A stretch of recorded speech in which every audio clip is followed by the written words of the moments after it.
Hi everyone. రీసెంట్‌గా నేను విజయవాడలో జరిగిన ఒక శారీ ఎగ్జిబిషన్‌కెళ్ళాను. కన్వెన్షన్ సెంటర్‌లో జరిగింది ఇది. అక్కడ శారీస్ చూస్తే నాకైతే చాలా బాగా నచ్చినాయి. ఎంత బాగున్నాయంటే అసలు చూడండి, ఇవన్నీ అంటే పార్టీ వేర్ అవన్నీ. పైనొచ్చేసి కాటన్. ఇక్కడేమో ఇవన్నీ కోటా శారీస్. సో, మంచి పాస్టల్ కలర్స్. సో, చాలా బాగున్నాయి. వర్క్ వేర్ గానీ అఫీషియల్‌గా కట్టుకోవడానికి.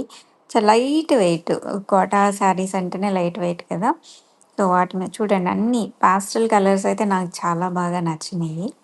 So, different different colours and light weight మీద ఇలా ప్యాచ్ వర్క్స్ అలా వచ్చేసాయి. చూడండి ఇదెంత బావుందో లైట్ కలర్. సో, ఇదొచ్చేసి ఇంకొక రకం. సో, కొంచెం ఫ్యాన్సీగా ఉందదంతా. డిఫరెంట్ డిఫరెంట్ ఎన్ని రకాల శారీస్ ఇవొచ్చేసి హ్యాండ్లూమ్స్, జామ్దాని, కాటన్. సో, రకరకాల శారీస్ ఎగ్జిబిషన్ అంటే ఎగ్జిబిషన్ లానే దట్స్ హ్యూజ్ కలెక్షన్. చాలా బావుంది. నేను కొన్ని శారీస్ తీసుకున్నాను. Very nice. సో, మీరు కూడా చూస్తారని చిన్న పోస్ట్ పెట్టాను. ఓకే. Bye bye.